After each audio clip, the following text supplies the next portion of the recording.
Hello, everybody. Welcome to Bama Bees YouTube channel. Today, I'm going to show you something a little bit different. This is something that I do for my bees. I bring in several different cuttings. These are like Concord grapes. I have pussy willow. I have all kinds of different cuttings. This is about to be February. It's just the end of January.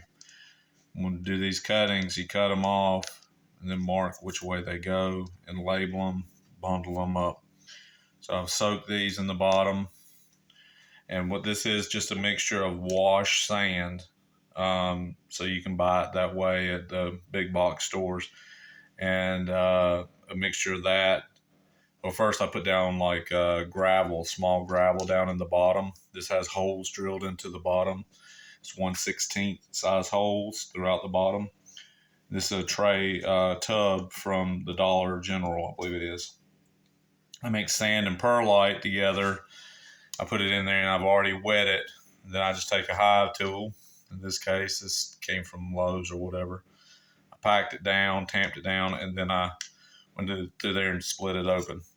So just so you don't get these mixed up. Now, I don't do anything that's patented. I don't do anything that's a hybrid. I'm doing this mostly for my bees, and also I enjoy grapes, so I've got a bunch of grapes mixed in here with this. So there's, like I said, grapes. I do pussy willow. I do different hollies, all kinds of different flowers. Hydrangeas. I know the bees don't get a lot from the hydrangeas, but my wife likes hydrangeas, so I do those. And also I'm looking to get into selling some of these plants. So if you need some cuttings, let me know next year and I should be able to do them for you. This is January 2024. So what I have here is rooting hormone. You can buy this. This tub has lasted me several years. So you can buy this online and get it shipped in. This is hormone number 3. It's good for cuttings like this in the fall and winter. So just stick it in there and knock the excess off. Push it down. Again. Push it down. So it's fairly easy. The grapes, you know, any cutting, I'm soaking it for a bit and letting them uptake a little bit of water. I'm not soaking it overnight, just this has been maybe 30 minutes or so. You can see the bottoms are wet. And knocked off the rooting hormone after I dip it in there. Mash it together. And you can mash it at the end if you like. Sometimes I do that. And the main reason that I've cut a groove in there is mainly to keep a straight line so I can get more cuttings per tray. Now this is something that I'm just doing inside. I've got a sand bed that's probably 40 inches wide by 20 foot long. And I've got hundreds of plants stuck in there. So make it down to the end. As you can see, I just take and tamp it down a little bit. And then I'll take about 1 inch over, go straight down. That one a little bit of an angle, so I might have to straighten that out. So once again, take the cutting, dip it in the hormone, stick it right there. And I've put the name tag over here to the side on the edge of the tray. I do that because I do not want to lose track of what's what, because once these things start growing and 2 years, 3 years down the road, you forget what you stuck. So once I've done a grape and that's all the grape Concord grapes cuttings I got. So I'm going to do my next line with something that's not grape, so that way I don't mix it up. And this is Hocus Pocus flower here. This is a little shrub, Hocus Pocus. So So I'll take that little thing and making sure I'm keeping the orientation right. The orientation's down. That's another thing about wetting it. You can kind of keep track with your orientation up and down. Another good plant to stick is Vitex. That blooms around here during our dearth. So if you do some Vitex bushes, the bees absolutely love Vitex. The reason I'm doing this is not so much for honey, but just gives the bees something to work. Like pussy willow comes out about the same time that maple does, maybe even a tad bit earlier than maple. So do that. Don't do jasmine, because yellow jasmine will harm the bees. That's one that I know about. I think here in recent times it's become a little more apparent.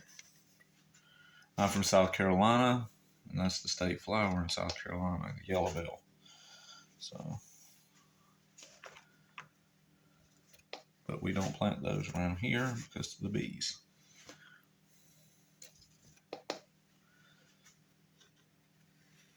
So you see how to do it, and I'll do this whole tray, and then I just put it out on my porch, and if it's cold, it's cold.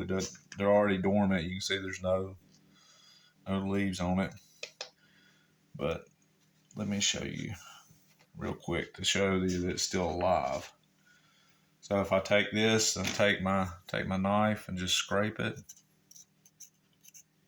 you see how it's green inside there?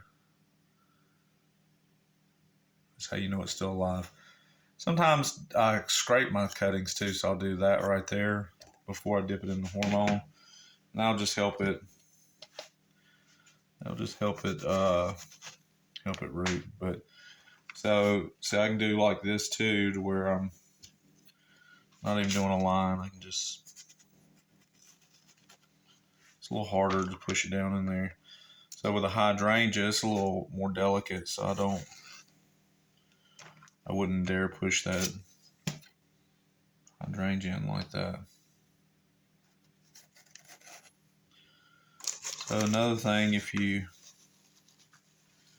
accidentally drop the pile or something like that, you can see the bud tends to go upwards on plants. So that points toward the top of the plant. And you could get by sometimes without rooting hormone. This increases my odds, you know. So before I get any further, I'm just gonna push that together, pack it down from the other side.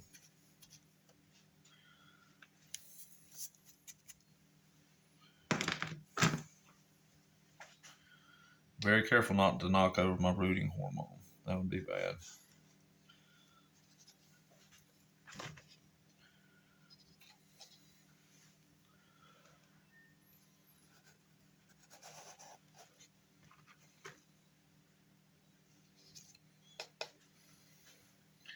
I think I got like 25 of individual shrubs and stuff like that.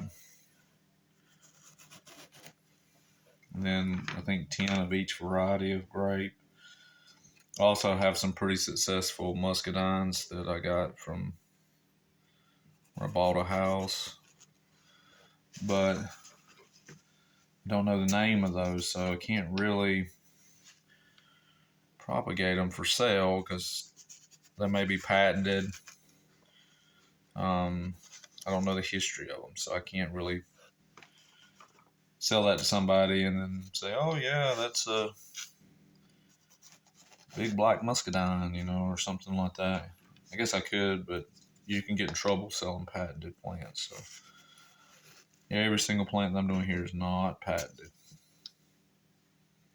So I don't have to worry about that with these.